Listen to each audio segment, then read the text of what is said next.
Minggu lalu, kita menerima kabar duka tentang tragedi tenggelamnya kapal selam KRI Nanggala 402.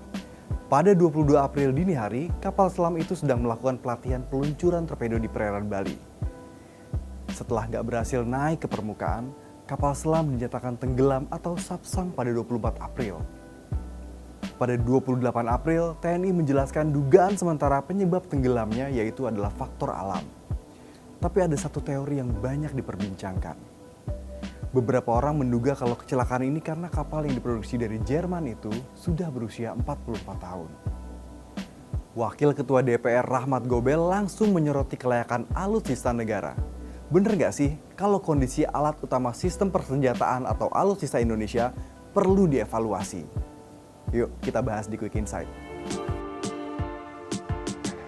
Untuk menjawab pertanyaan ini, ayo kita lihat fakta tentang KRI Nanggala 402. Kapal ini dibuat pada 1978 di Jerman dan diserahkan ke Indonesia pada 1981. Tipe kapal selam Nanggala 402 adalah salah satu yang paling senior di dunia. Kapal ini sudah banyak dikembangkan beberapa negara sejak pertama kali dibuat dan juga memiliki saudara kembar di tanah air, yaitu KRI Cakra 401 dengan tipe yang sama. Nah, kalau soal umur kapal, mantan Kepala Kamar Mesin Nanggala 402, Frans Wuwung, bilang itu bukan faktor kecelakaan. Menurutnya yang bisa jadi faktor kecelakaan itu pemeliharaan. Ia menekankan bahwa saat pembelian KRI Nanggala 402, kapal dalam kondisi sempurna. Dan selama ia bertugas, selalu dipelihara dengan baik. Katanya ada proses pemeliharaan kapal berkala yang namanya overhaul setiap 5 tahun dan modernisasi. Karena itu pasti ada pemeliharaan dengan baik dan juga bukti. Menurut TNI Angkatan Laut, KRI Nanggala 402 rutin jalani perawatan dan terakhir di docking pada Januari 2020. Jadi masih layak sampai September 2022. Tapi ada suara dari DPR yang punya pendapat berbeda. Anggota Komisi 1 DPR TB Hasanuddin menduga kalau alasan tenggelamnya KRI Nanggala 402 adalah karena adanya kegagalan retrofit atau perbaikan pada tahun 2012. Retrofit atau perbaikan saat itu memakan anggaran 1,05 triliun rupiah dan dianggap nggak sempurna.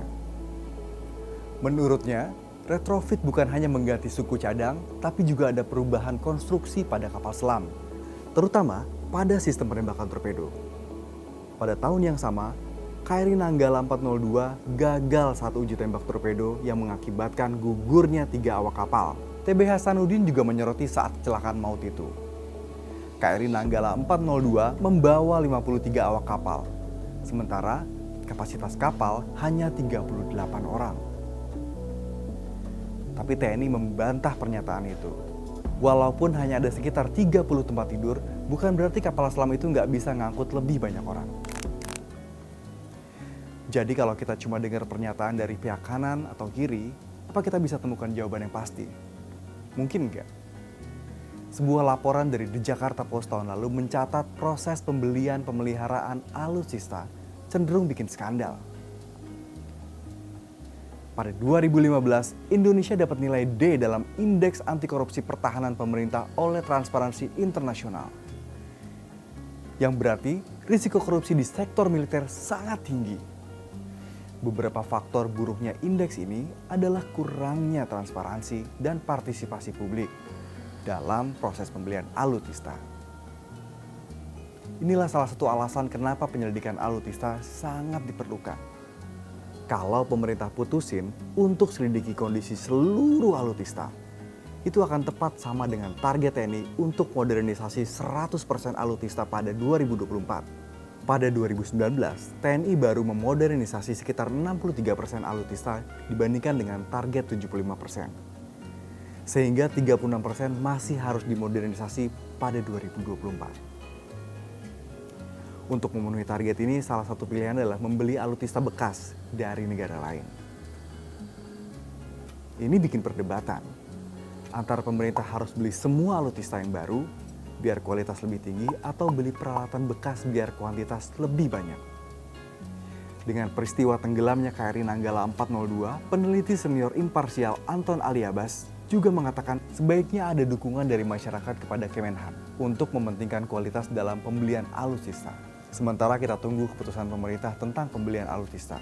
TNI berjanji untuk menginvestigasi penyebab tenggelamnya KRI Nanggala 402. Lalu menurut kamu, penting mana? Persenjataan canggih tapi mahal, atau beli yang murah aja biar jumlahnya banyak? Tulis komentar kamu di bawah ya. Minggu lalu, saat Quick Insight membahas tentang Joseph Wolfgang, ada beberapa komentar menarik dari netizen. Salah satunya adalah dari Chandra Ireng.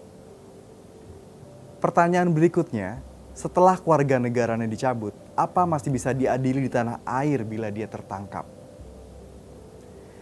Lalu ada dari Ari Abdul Jabar. Dengan bayaran 2 miliar, aku mau memburunya sampai ke Jerman. Lalu ada dari Fadila Akbar. Apa gunanya menghina agama orang lain? Belum tentu diri kita benar. Manusia gak ada yang sempurna, tak luput dari kesalahannya masing-masing. Tulis komentar kamu di bawah untuk dibacakan di minggu depan.